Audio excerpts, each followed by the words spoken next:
Bueno, mis hermanos, voy a pedirle que abra sus Biblias entonces, Zacarías capítulo 14. Creo que nos va a hacer un feedback.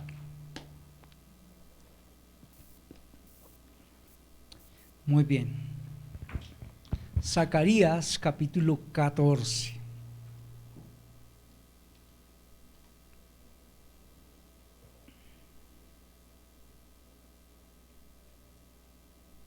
Voy a pedirle que se ubique ahí. Y vamos a leer Zacarías 14, del verso 1 al verso 8.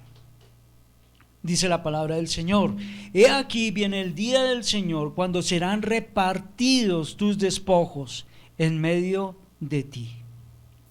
Verso 2: Y yo reuniré a todas las naciones en batalla contra Jerusalén, y será tomada la ciudad, y serán saqueadas las casas y violadas las mujeres. La mitad de la ciudad será desterrada, pero el resto del pueblo no será cortado de la ciudad. Entonces saldrá el Señor y peleará contra aquellas naciones como cuando Él peleó el día de la batalla. Sus pies se posarán aquel día en el monte de los olivos, que está frente a Jerusalén al oriente, y el monte de los olivos se hendirá por el medio de oriente a occidente, formando un enorme valle, y una mitad del monte se apartará hacia el norte y la otra mitad hacia el sur. Y oiréis al valle de mis montes, porque el valle de los montes llegará hasta Asal. Huiréis tal como huisteis a casa del terremoto en los días de Usías, rey de Judá, y vendrá el Señor mi Dios y todos los santos con él.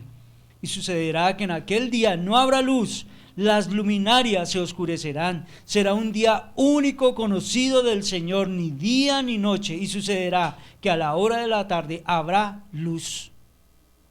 En aquel día sucederá que brotarán aguas vivas de Jerusalén, una mitad hacia el mar oriental y la otra mitad hacia el mar occidental. Será lo mismo en verano que en invierno.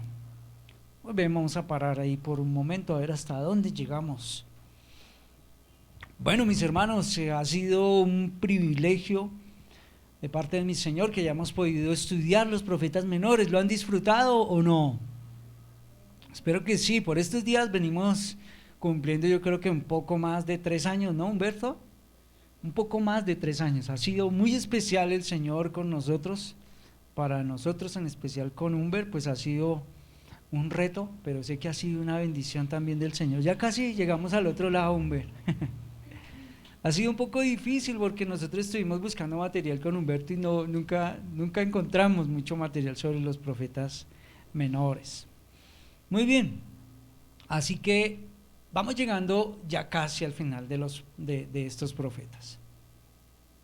Hemos analizado una cantidad de libros aquí, una cantidad de elementos, aquí en el libro, que nos dejan ver que estamos frente a un género literario específico.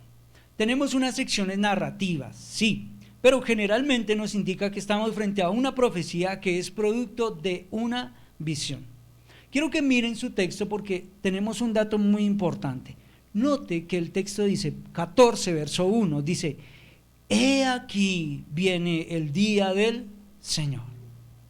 Bueno, esa palabra que nosotros tenemos ahí en nuestro texto, esa palabrita del primer verso, he aquí, sí, es traducida y significa miren bien. Es fundamental para ubicar nuestro texto en el género literario profético. Esa palabrita nos ubica ahí. Y ese género literario es un género lleno de visiones. Generalmente está cargado de muchas figuras del lenguaje, como la comparación, la alegoría, el símil, la exageración. No tener en cuenta todo eso, mis hermanos, puede llevarnos por caminos extraños, puede llevar a decir al texto lo que el texto no está diciendo, ¿de acuerdo? Así que hay que tener muy en cuenta ese pequeño detalle. Muy bien. Este último capítulo de Zacarías 14 es una profecía que da la misma descripción del capítulo anterior. Para más información, por favor, vaya y mire las enseñanzas del capítulo 13. Es difícil el texto al que estamos enfrentados hoy. Se han aportado diferentes interpretaciones sobre este texto. Es uno de los capítulos, hermanos, más bellos de este libro. Contiene una serie de mensajes llenos de esperanza para un pueblo semidestruido. un pueblo sin ambiciones, sin un futuro promisorio. Es un verdadero clímax, hermano. Un predicador dijo, es un gran final para un gran libro. Es evidente que el Señor habla en un lenguaje figurado en este capítulo. ¿Notaron ustedes? Hablan de montes que se parten, de días sin luz, de tiempos sin frío, cuando el curso normal de la naturaleza se invierta con luz diurna al atardecer. Bueno, todo eso es un género literario, nos está hablando de esa manera. Por favor, diríjanse a Paola aquí, que es mi asesora lingüística. La profecía de estos versos, hermano, ustedes ya no han almorzado, ¿cierto?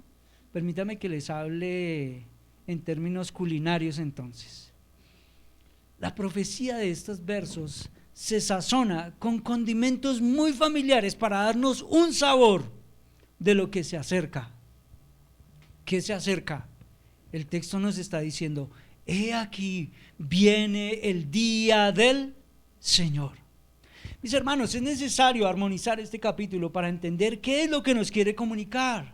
Debemos tener en cuenta al momento de interpretar cualquier libro del Antiguo Testamento que el Nuevo Testamento explica el Antiguo Testamento. ¿Me da a entender? Y especialmente cuando nosotros hablamos de los libros proféticos, debemos tener eso en cuenta. Mire, para nosotros hoy hay cosas que son muy claras que para ellos allá en su tiempo, en su momento, no lo eran. ¿Por qué? Bueno, porque nosotros hoy tenemos toda la revelación, porque hoy nosotros ya tenemos a Cristo. Debemos entonces, hermanos, repasar algo para que nos pongamos en sintonía y en calor. Debemos repasar los antecedentes, la estructura de Zacarías y cuáles son los temas de los que nos está hablando. Recordemos que la situación histórica es la misma del profeta Ageo. Las personas habían regresado del exilio, pero la alegría, el entusiasmo que habían caracterizado su regreso, pues parece como que había desaparecido. Aunque la gente sí había respondido de una cierta manera ante el llamado de los profetas, ante el ministerio de Ageo y Zacarías. ¿Recuerdan ustedes que el templo fue terminado? ¿Sí? El templo fue terminado, el templo se dedicó, año 515, 12 de marzo.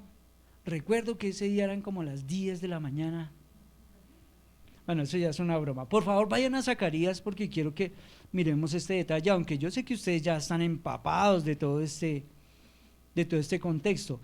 Esdras capítulo 6, vamos a leer el verso 14 y el verso 15. Dice la palabra del Señor así: y los ancianos de los judíos tuvieron éxito en la edificación, según la profecía del profeta Ageo y de Zacarías, hijo de Ido, y terminaron de edificar conforme al mandato de Dios de Israel y al decreto de Ciro, de Darío y de Artajerjes, rey de Persia. Verso 15, y este templo fue terminado el tercer día del mes de Adar, era el año sexto del reinado del rey Darío. No se confundan ahí con todas esas cosas, algunos quizás están un poquito desorientados con la historia, pero básicamente el templo fue terminado. ¿Sí?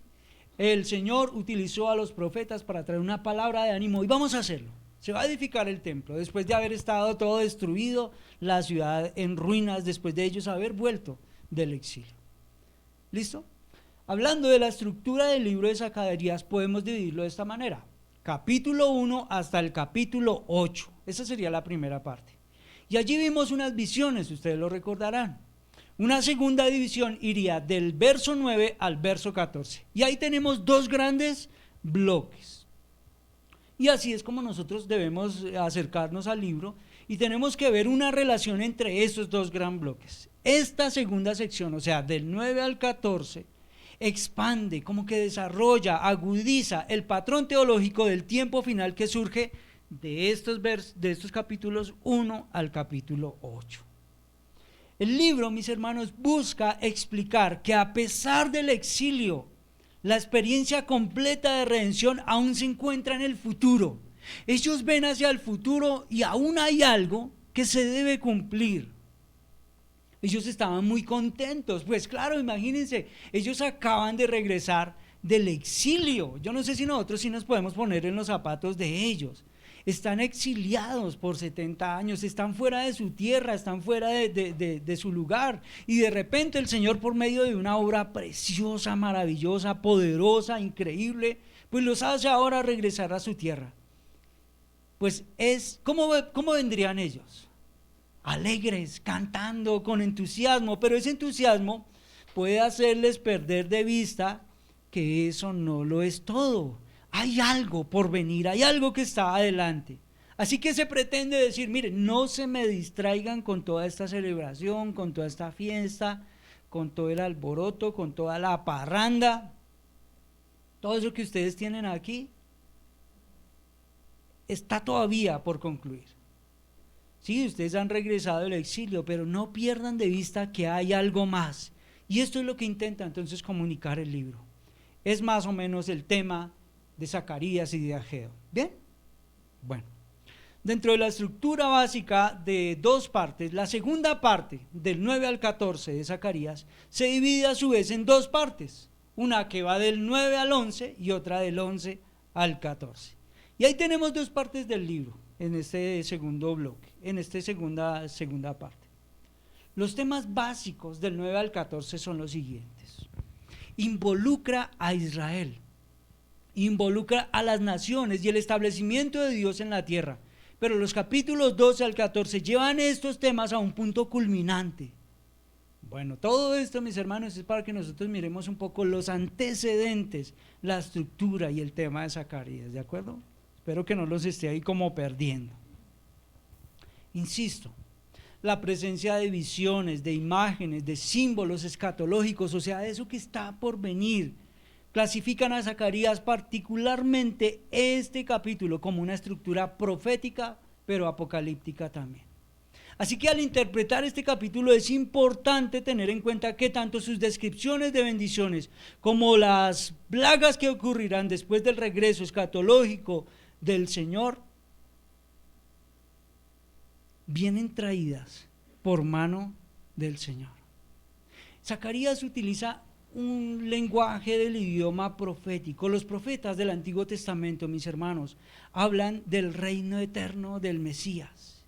Ellos utilizan sus palabras de su tiempo para comunicarse en las cosas. A ver, me doy a entender.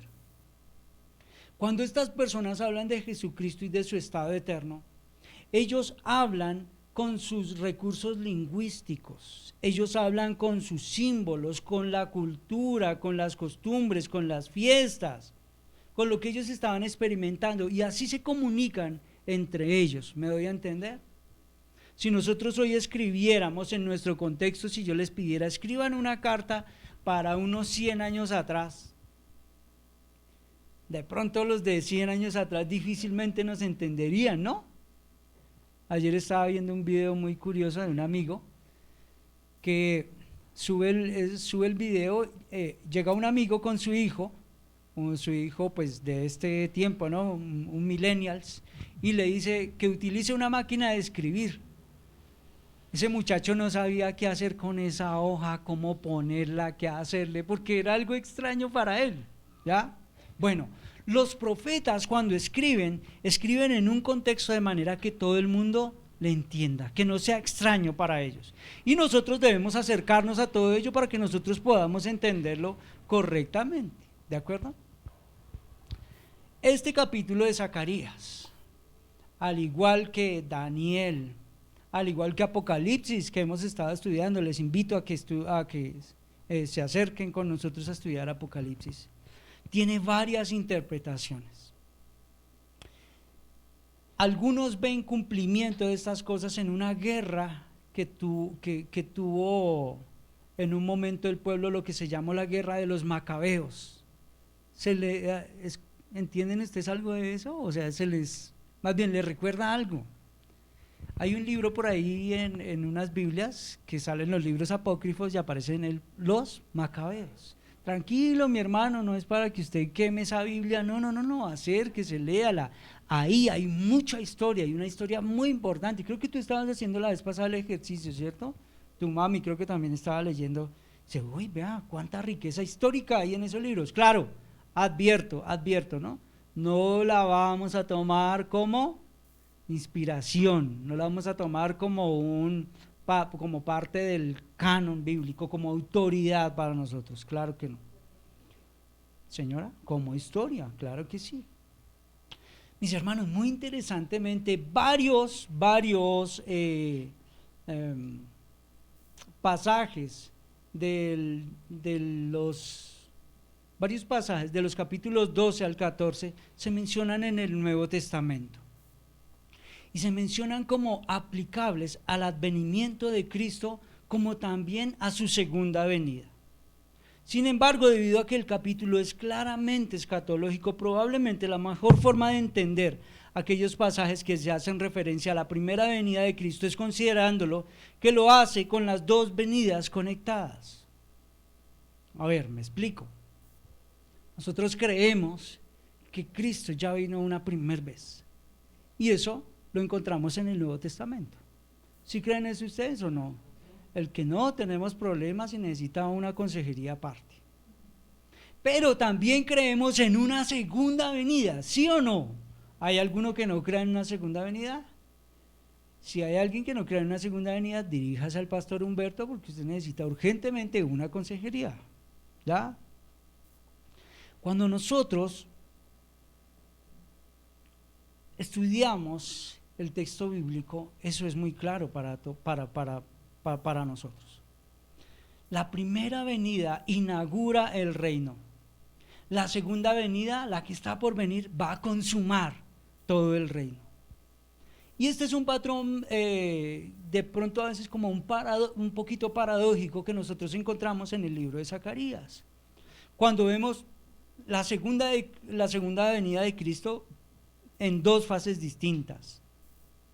Allí nosotros estamos hablando que en esa primera venida Él inauguró el reino. Y el testimonio que nosotros encontramos en el Nuevo Testamento corrobora ese pensamiento. Ustedes recordarán que Juan el Bautista decía, arrepentidos porque el reino de Dios se ha. ¿Recuerdan ustedes la predicación de Cristo? Arrepentidos porque el reino se ha acercado. Ese mensaje también va a ser un mensaje apostólico. Eso lo van a reproducir luego los apóstoles. Ese va a ser el mensaje. Entonces, ello nos va a indicar que hay una etapa inaugural del texto. Ese es el mensaje de los apóstoles, hermano. Ese es el mensaje de Cristo. Pero ese es el mensaje también de Zacarías. Hay un contenido de la venida de Cristo que es muy claro. Bueno, para nosotros es claro, para ellos quizás no es tan claro. Es una parte inaugural. Pero la venida de Cristo también el profeta nos la deja ver como haciendo justicia, juicio, vengando. Y entonces todo esto nos habla de una etapa consumatoria, de una etapa que está por venir. La segunda etapa del reino de Dios, donde todos nosotros entraremos a un estado eterno. ¿Sí? Bueno, vamos a poner nuestra mirada al texto. He aquí. ¿Así inicia su texto? He aquí. Esa palabra traducida, como ya les dije, es miren, miren bien. Esta palabra es fundamental para ubicar nuestro texto, mis hermanos. Estamos frente a una profecía y ese género profético, ya dijimos, está lleno de visiones, está cargado de figuras del lenguaje. A ver, el pueblo va, ellos viven el exilio, sufren el exilio y ya como que vuelven y bueno, ya todo pasó, ya todo quedó atrás. Pero al regresar a su tierra, parecen que la lección que se aprendió fue muy poca. Y nuevamente entonces aparece en boca de los profetas este llamado. Mire, he aquí, dice el texto, viene el día del Señor. El día del Señor viene. Ahora, mis hermanos, ¿en qué piensan ellos? Cuando el profeta viene y les dice el día del Señor o aquel día, ¿en qué piensan ellos? Bueno, le invito a que vea la enseñanza de hace 8 días donde abrimos mucho el pensamiento sobre eso, pero para repasar un poco, Cada vez que usted encuentra esa expresión en los profetas, significa que está hablando de los últimos días del Mesías. Es decir, el día del Señor, cuando Dios irrumpirá, mis hermanos, en la historia de la humanidad, trayendo bendición sobre su pueblo. También traerá, escúcheme bien, juicio sobre sus enemigos, traerá el establecimiento de su reino. Creo que busquemos una cita, Sofonías 1:14, unas hojitas atrás. Sofonías 1, verso 14.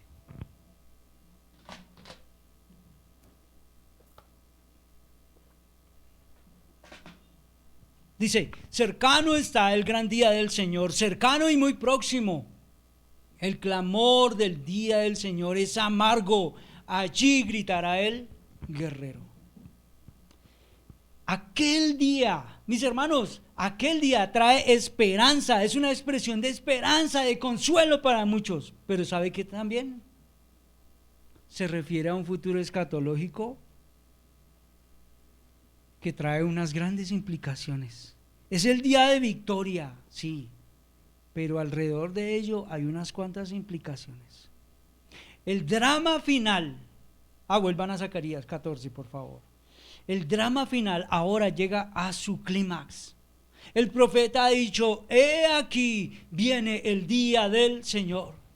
Es decir, el tiempo que compete a Dios hacerse cargo de todas las riendas de la historia del mundo. Miren lo que dice el verso 9, Zacarías 14, verso 9. No sé por qué hoy estoy hablando mucho de Isaías. El Señor será rey sobre toda la tierra. Aquel día el Señor será uno y uno su nombre. Esa expresión, mi hermano, aquel día, se utilizaba en el Antiguo Testamento para referirse a cualquier periodo en el que el Señor se había manifestado sobrenaturalmente, ya fuera para traer juicio o ya fuera también para traer bendición. Es la predicción del día grande y del día terrible de Jehová, cuando Cristo volverá para ejecutar el juicio del final del tiempo de la historia. Según el concepto bíblico, mis hermanos, nosotros tenemos aquí toda la historia, aquí está, como en una línea. Y la historia, toda esa historia marcha hacia un final. Pero el día del Señor ha tenido muchos cumplimientos. No quiero enredarles esta mañana como con conceptos y palabras, pero a ver si puedo ilustrarlo. Aquí tenemos una línea y esta es toda la historia, ¿sí? Dentro de toda la historia ha habido cumplimientos intrahistóricos del Señor. A ver, el Señor ha obrado en medio de la historia de su pueblo. Su pueblo lo sabe, el Señor lo sabe. Dios ha entrado en su historia y ha traído parciales, digamos, victorias. Ha juzgado la historia. El más significativo de esos cumplimientos fue la muerte de Cristo, la muerte de Jesús, para consumar, digamos, en una primera parte ese reino. Pero también hay un cumplimiento suprahistórico que está aún pendiente. ¿A qué me refiero con eso de suprahistórico? Intrahistórico es que el Señor ha obrado en medio de esa historia, ¿bien? Pero ahora estamos esperando que esa historia llegue a su final. Ahora estamos esperando que esa historia sea consumada, el día del Señor. Ese día es culminante, habiendo sido verificado por muchas veces en la historia. Así que la visión del profeta aquí se extiende mucho más allá. Noten cómo el profeta dice, he aquí viene el día del Señor. O sea, ellos levantan su mirada, miran hacia el horizonte y dicen, viene el día del Señor. ¿De acuerdo? Ahora, hay muchas cosas interesantes que el texto nos comunica. Note, he aquí viene el día del Señor. Ojo, cuando serán repartidos tus despojos en medio de ti. Esa frase, cuando serán repartidos tus despojos en medio de ti, es una referencia a las cosas de valor de Jerusalén que serán tomadas y distribuidas entre los ejércitos gentiles. O sea, van a venir por ellos el gran día del Señor y les van a quitar todas las cosas que son de valor. Hay una frase muy pequeña y muy sencilla que ya debe llamar nuestra atención. Note que dice: cuando se repartirán tus despojos en medio de ti.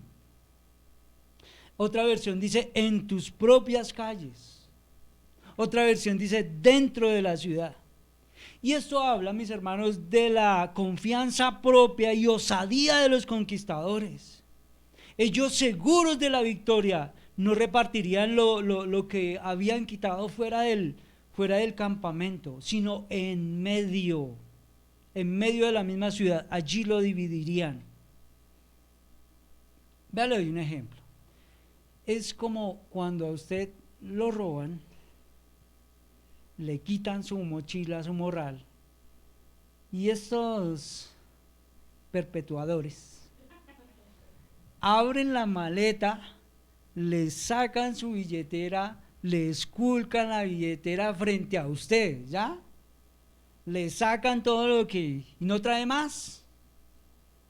Bueno, eso le va a pasar a Jerusalén. En medio de sus calles, todo lo que le quitan y todo lo que le han robado, nosotros necesitamos ir por allá a escondernos y a mirar qué les quitamos. En medio de sus calles, frente a ustedes, en su presencia, se lo van a contar, se lo van a quitar. ¿Cuándo? El día del Señor. El día del Señor. Verso 2 dice: y yo reuniré a todas las naciones en batalla contra Jerusalén, y será tomada la ciudad, y serán saqueadas las casas y violadas las mujeres, la mitad de la ciudad será desterrada, pero el resto del pueblo no será cortado de la ciudad. Uy, ¿qué pasó con ese texto ahí? A ver, vamos por partes. Dice: y yo reuniré. ¿Quién es yo? El Señor. Ahora, ¿cómo así? O sea, que el mismo Señor traerá juicio sobre su pueblo. O sea, que el mismo Señor como que se va a poner en contra de su pueblo en algún momento sobre Jerusalén. Pues lo que el texto nos está diciendo es que será Dios en acción contra ellos. Dios en acción contra su pueblo. Y el momento escatológico es declarado de esta manera: mire, la reunión de todas las naciones, y yo reuniré a todas las naciones en batalla contra Jerusalén. Durante la larga historia de Israel, mis hermanos, con frecuencia el Señor usó las naciones vecinas para castigar a su propio pueblo. Eso ya lo hemos estudiado y lo hemos visto, ¿cierto? Como que el Señor viene y se dirige a su pueblo y dice: los voy a castigar. Y los voy a castigar por su rebeldía, y los voy a castigar por su pecado, y ustedes saben por qué se van a ser castigados. Y el Señor convoca a las naciones contra su pueblo y trata a su pueblo. Pero ahora el Señor se da media vuelta y dice: estos ahora como que se pasaron de calidad. Ahora vengo contra ustedes, dice el Señor. La profecía parece ser muy literal. Quiero que vayamos a un texto, Joel 3, verso 2. Joel 3, verso 2.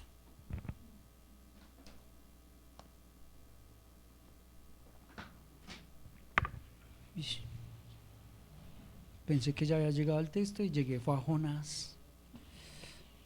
Toca cambiar esas gafas, ¿cierto? Joel 3:2 dice: yo reuniré a todas las naciones y las haré bajar al valle de Josafat, y allí entraré en juicio con ellas. Note, mi hermano, a favor de mi pueblo y mi heredad, Israel, a quien ellas esparcieron entre las naciones, y repartiré mi tierra. Este juicio del Señor, este sitio tendrá éxito. Y mis hermanos, se describen unas escenas de horror y unas escenas de brutalidad. Esas escenas como las que acompañan la caída de una ciudad en manos de un enemigo iracundo. No es una escena para nada atractiva. Mire, quiero que mire su texto. Mire, la ciudad será desterrada. O sea, Jerusalén será derrotada en batalla. Todas las naciones se levantarán contra ella. Mire, será destruida, las casas saqueadas, las mujeres violadas.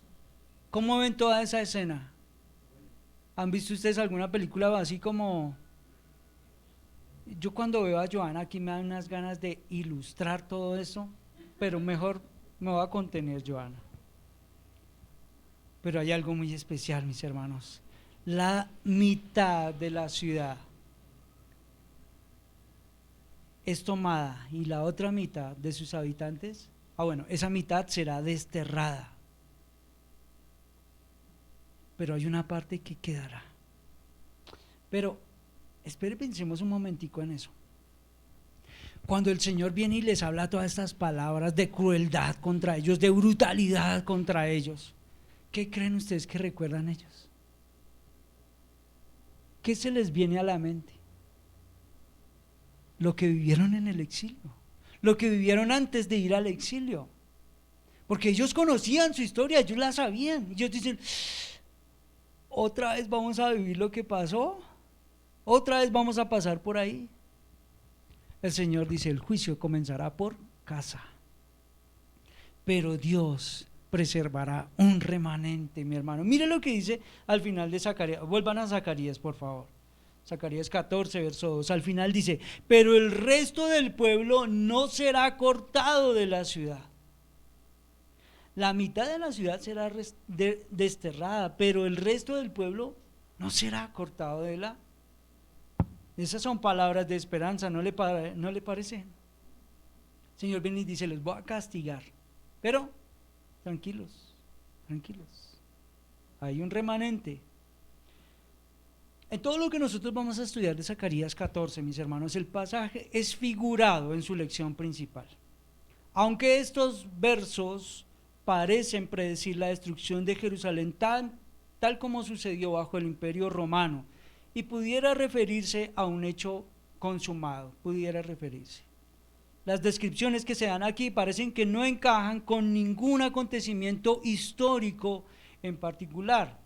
Quizás es una referencia que tiene un cumplimiento parcial en las guerras que ya les digo, en las guerras de los macabeos. Muy posiblemente allí la ciudad sufrió.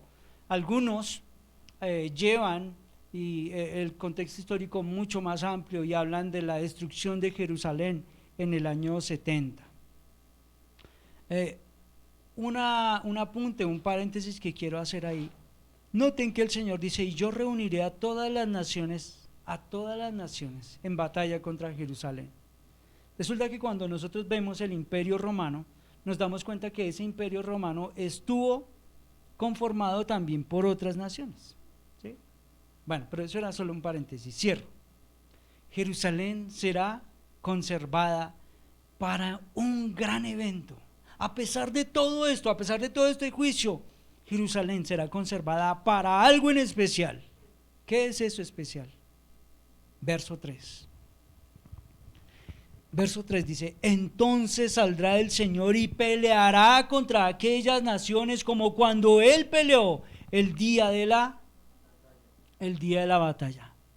Jerusalén ahora se va a convertir en el centro del propósito del Señor. Quiero que vayan una hojita atrás, capítulo 12. Vamos a leer el verso 2 y el verso 3. Dice así, he aquí yo haré de Jerusalén una copa de vértigo para todos los pueblos de alrededor, y cuando haya asedio contra Jerusalén, también lo habrá contra Judá.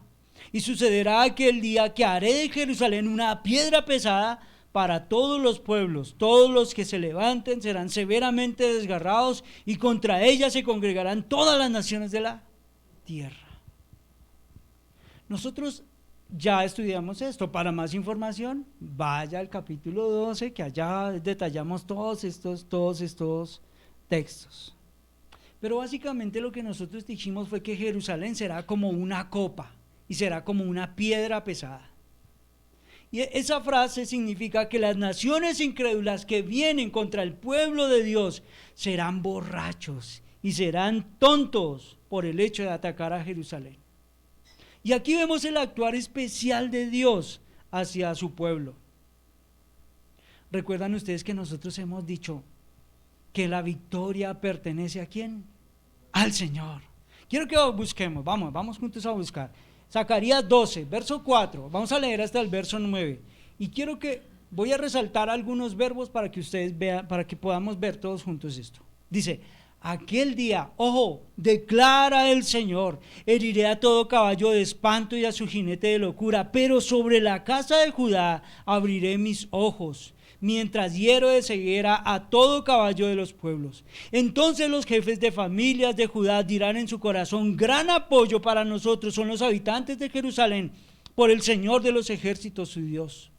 Aquel día haré de los jefes de familias de Judá como brasero de fuego entre leños y como antorcha ardiendo entre gavillas, y consumirán a diestra y a siniestra a todos los pueblos de alrededor, y Jerusalén será habitada de nuevo en su lugar en Jerusalén. Verso 7, el Señor salvará, mi hermano, pero las tiendas de Judá, para que la gloria de la casa de David y la gloria de los habitantes de Jerusalén no se engrandezca sobre Judá. Aquel día el Señor defenderá los habitantes de Jerusalén, y el débil entre ellos aquel día será como David, y la casa de David será como Dios, como el ángel del Señor delante de ellos. Y sucederá aquel día que me dispondré a destruir a todas las naciones que vengan contra Jerusalén. El Señor ha dicho, yo lo declaro. Así que, ¿a dónde los quiero llevar? La liberación futura se describe no solo en términos de las derrotas de las naciones, sino por la victoria del Señor a favor de su pueblo. En estos 3 últimos capítulos, mis hermanos, el tema es la restauración del pueblo. Es una restauración que combina lo presente con lo porvenir, con lo escatológico, con aquello que está ya sea en su futuro. Los 2 severos mensajes que Dios dio a Zacarías al final del libro revelan su plan para los paganos, pero también su plan para su pueblo, para Israel. Describe un juicio divino por un lado. ¿Sucederá el juicio? Sucederá, pero también habrá liberación. También vendría una gran liberación obrada por el Señor a favor de su pueblo con la venida del Mesías. Y las bendiciones que vendrían con ese Mesías también son detalladas. A lo largo de Zacarías nosotros encontramos una tensión siempre entre las naciones como los enemigos del pueblo y el pueblo del Señor. El pueblo del Señor recibirá misericordia. El pueblo del Señor será libre de sus opresores. Es algo muy especial. ¿No creen ustedes que le trae aliento al pueblo? El Señor viene y les dice, mire, yo voy a pelear por ustedes. ¿Qué traería eso a nuestras vidas, a la vida del pueblo? ¿Ah? Ellos ya habían visto al Señor actuar en su historia, ¿sí o no? Tenemos muchos ejemplos de eso en la Escritura. Los ejércitos de las naciones serán devastados ante un poder irresistible, y ante la mirada de Jerusalén. Jerusalén estará así, intacta, tranquila, mientras el Señor trae su juicio sobre ellos. En varios pasajes de la Escritura nosotros vemos como el Señor dice de los enemigos de su pueblo que serán consumidos como tamo por el fuego. Mire, Malaquías 4:1, quiero que veamos ese texto. En cualquier momento, en cualquiera de estos meses ya llegamos a Malaquías. Y 4:1 dice así: porque he aquí viene el día ardiente como un horno, y todos los soberbios y todos los que hacen el mal serán como paja, y el día que va a venir les prenderá fuego, dice el Señor de los ejércitos, que no les dejará ni raíz ni rama. ¿Cumplirá el Señor sus promesas arrasadoras? Sí, el Señor hará una demostración, mis hermanos, de justicia, pero también de salvación. Parece que cuando el Señor habla a través de los profetas, deja conocer su poder, ¿no? Deja saber todo su poder. El Señor viene y les trae promesas y nosotros decimos amén. Pero cuando el Señor viene habla y Él habla en juicio, ¿qué deberíamos decir nosotros? También amén. También, amén, porque va a ser una exposición de todo el poder y de toda la justicia del Señor. La victoria vendrá del Señor, el Señor los librará. Los enemigos obtendrán una victoria, pero sí, será una victoria ahí como efímera, lo que nosotros vemos en el verso 1. O sea, van a venir contra nosotros, el Señor dice tranquilos, será una victoria ahí como pasajera. Pero al llegar la situación al punto álgido, al extremo más crítico, el Señor desciende de los cielos para intervenir directamente a favor de su pueblo. El pueblo lo ha visto obrar, aunque, ¿sabe qué, mi hermano? El pueblo ha sido incrédulo. El pueblo vuelve del exilio y cuando vuelve uno pensaría que ya volvió esta gente como mansita, ¿no? Tranquilas, ¿sí? Siguieron siendo los mismos rebeldes, los mismos incrédulos. Y hoy nosotros desde lejos decimos, qué pueblo terrible, ¿cierto? Ya todos entendemos esa expresión, todos somos iguales. Nosotros vemos desde lejos y decimos, ese pueblo sí es rebelde, ese pueblo sí es terrible. Nosotros estamos metidos ahí, hermano. Y el Señor viene y les dice, mire la bondad del Señor, hermano. Aunque ustedes han sido así, yo voy a pelear por ustedes. Yo voy a luchar por ustedes. En la historia de Israel, con mucha frecuencia, el Señor utilizó a unas naciones vecinas para venir y castigar a su pueblo. Y después que lo habían hecho, entonces viene el Señor y trata con aquellas naciones para castigarlas a ellas también. Después de las atrocidades del sitio y de la destrucción que trae consigo esa guerra, el saqueo, las violaciones, sigue un gran cambio cuando el Señor se da la vuelta y vuelve a su pueblo y lo defiende y afirma la seguridad de su pueblo. Escúcheme bien, el día del Señor traerá juicio, pero el día del Señor también dejará expuesta la justicia y la salvación del Señor. Este cuadro que el profeta nos está presentando aquí es tan vivido como si el profeta lo estuviera viviendo, describiendo, como si hubiera sido un hecho que él hubiera presenciado él mismo. El Señor no guardará silencio ante esa embestida. El Señor peleará por ellos. Note que al final del texto, el texto dice, entonces saldrá el Señor y peleará contra aquellas naciones, como cuando Él peleó el día de la batalla. Esa expresión, como Él peleó en el día de la batalla, en realidad no sabemos con exactitud a qué batalla se refiere, pero en la historia de Israel nosotros vemos, podría ser que va en esa dirección. En la historia de Israel nosotros vemos que el Señor participó en muchas batallas y en muchas formas. El Señor dice, así lo voy a hacer nuevamente. Así que el cuadro pintado, señalado por Zacarías, nos deja ver un periodo de aflicción que prepara el escenario para la segunda venida del Mesías, para la consumación de esa historia. El trasfondo histórico inmediato que existirá cuando Dios realice ese aspecto de su plan será de angustia y será de destrucción. Vamos concluyendo y vamos a sentar todo esto aquí hoy para nosotros. El pueblo del Señor era un pueblo rebelde. Ese estribillo nosotros lo hemos venido escuchando todo el tiempo mientras hemos venido estudiando los profetas. Y como eran rebeldes, Dios los dejó a la intemperie para que ellos aprendieran a confiar absolutamente en Dios. La finalidad es que ellos pongan su mirada arriba para que dependan totalmente del Señor. Ellos debían ver que su seguridad venía totalmente del Señor. Sencillamente, ¿qué deben hacer? Confían en el Señor. Hagamos unas aplicaciones finales. Y hablemos de nosotros los creyentes. ¿Hay alguna esperanza, mis hermanos, para una nación contaminada, para una nación desanimada? Sí la hay, sí la hay.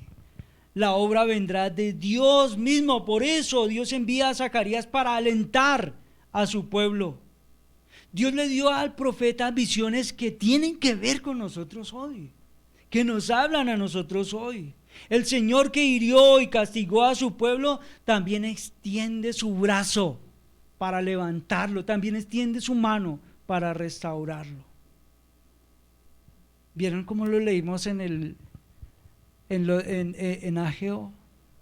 Y yo haré, y yo haré, y yo haré, dice el Señor.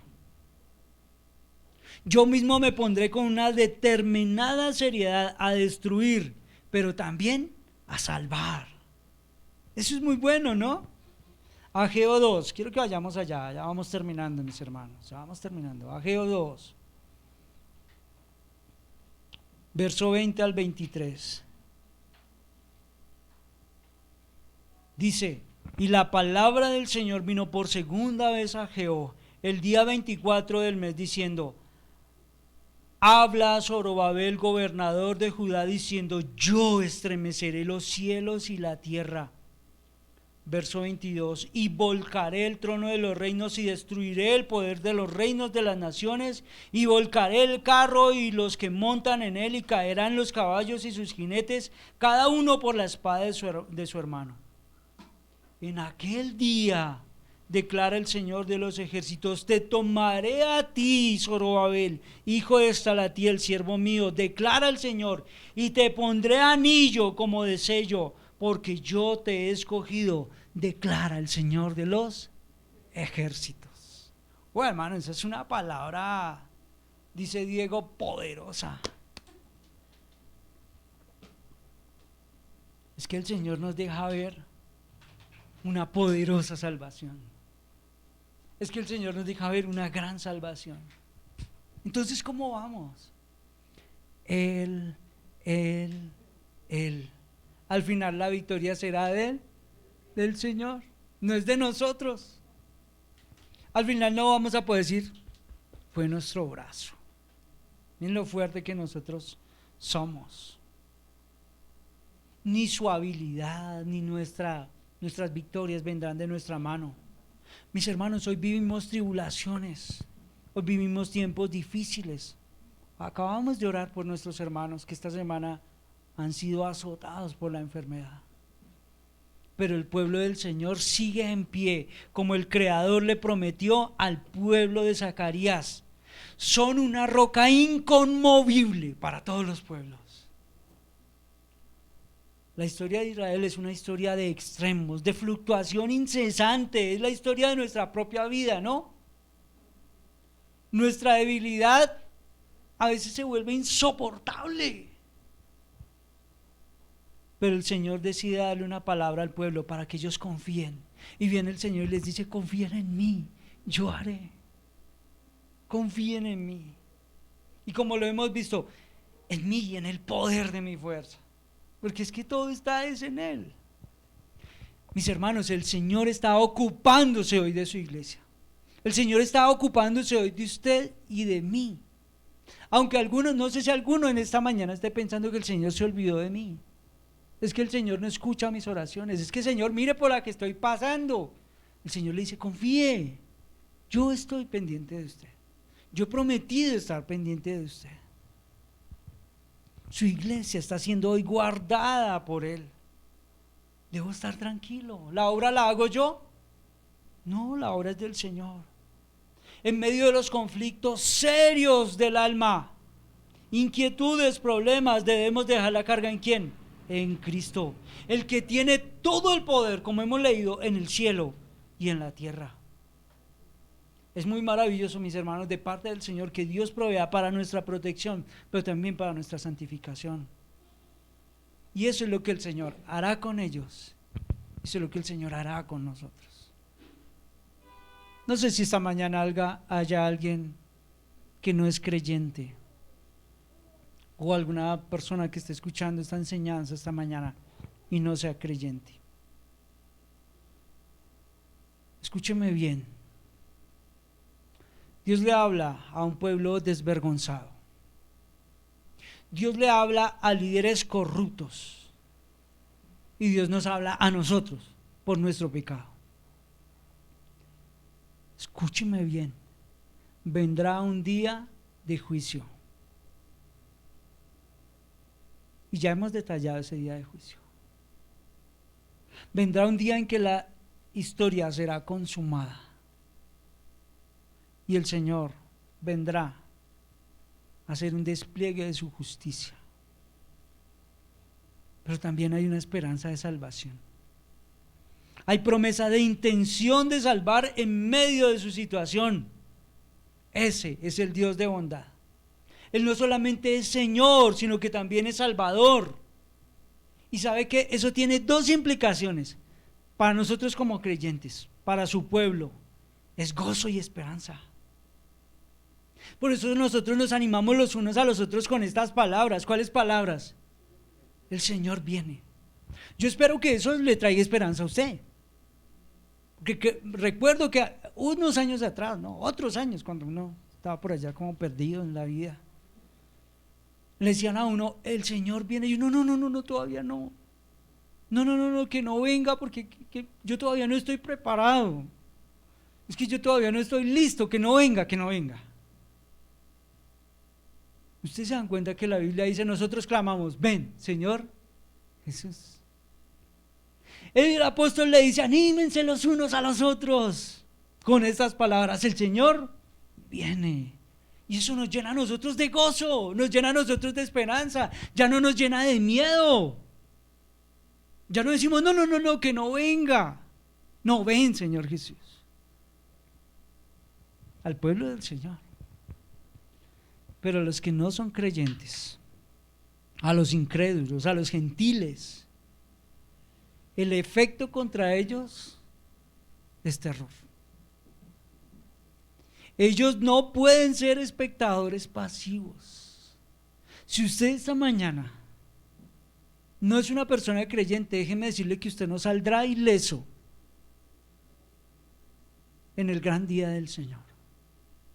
Viene un día de juicio y el Señor le dará a cada uno lo que le corresponde. Porque en su contexto, el texto dice, allí es donde el Señor no hará acepción de personas. Es un texto mal aplicado que nos hemos aprendido por ahí. Pero ese texto en su contexto se está refiriendo a cuando el Señor extenderá justicia y a cada uno le dará lo que le corresponde porque Él no hace acepción de personas. Viene el día del Señor y es un día terrible y es un día de juicio. Tómese en serio estas palabras. ¿Cómo escaparemos a ese día? No hay otra solución, el único camino es Cristo. El Señor quiere salvar hoy. Solo en Cristo ese día será de gozo y de alegría. De lo contrario, solo traerá eso que nosotros hemos leído hoy: dolor, llanto y tristeza. ¿Qué hacer? Hay que venir hoy al Señor. Perdón. Debemos arrepentirnos de nuestros pecados. Venir al Señor en arrepentimiento y fe, confesar nuestro pecado y volvernos al Señor. Señor, sálvanos. Señor, sálvanos. Hoy es el día de salvación. Oramos. Oremos, mis hermanos. Padre, gracias por tu palabra esta mañana. Tu palabra nos trae aliento, sí, tu palabra nos trae esperanza, sí, Señor. Por eso hoy nosotros podemos hablar entre nosotros, ven, Señor, esperamos por aquel día final. He aquí viene el día, tú nos has dicho hoy por medio del profeta. Señor, nosotros nos encontramos hoy frente a aquel día según toda la revelación que tú nos has dado en la Escritura, y solo podemos decir gracias, Señor. Gracias por habernos traído a salvación, gracias por habernos salvado del día de la ira. Gracias porque aquel día ya no tiene hoy un efecto condenatorio para nosotros. Gracias. Gracias porque hoy nosotros miramos hacia nuestro futuro y no lo miramos con temor. No esperamos en un futuro llorar. No esperamos una sentencia de juicio sobre nosotros porque tú has quitado el acta de los decretos que estaba en contra de nosotros. Hoy con esperanza nosotros vemos hacia el día final y podemos decir: Señor, ven. Bendito el día que se abran nuestros ojos para verte a ti por toda la eternidad. Gracias por habernos salvado. Gracias por haber extendido tu gracia sobre nosotros. Gracias por haber perdonado nuestros pecados. Te ofendimos, Señor, por mucho tiempo. Caminamos en contra tuya. Pero tú decidiste ponerle límite a nuestro error y nos atrajiste con tu amor y nos atrajiste con tu gracia. Seas tú glorificado. Esperamos aquel día como lo leíamos con Jonás, como lo vemos en Apocalipsis, cuando nuestras voces se unan en todo el coro celestial para decir: la salvación es de Jehová. Ninguno de nosotros podrá decir que la salvación vino de nuestra mano porque nosotros nos comportamos bien, porque nosotros te elegimos. Todos tendremos que reconocer: la salvación es del Señor. Gracias, Padre, porque hoy en medio de nuestras aflicciones, de nuestras luchas, tú estás en nuestra historia. Tú has intervenido en nuestra historia y hoy nos traes aliento y hoy nos traes fortaleza. Gracias, Señor, aunque estamos atribulados, aunque estamos enfermos, aunque estamos pasando tribulación, tú nos fortaleces y nos ayudas. Muchas gracias. Gracias porque todo esto, Señor, solo prueba que el día del Señor viene y todo esto pasará. Gracias porque tú que has empezado la buena obra en nosotros, la llevarás y la terminarás hasta el final. A ti toda la gloria en el nombre de Jesús. Amén.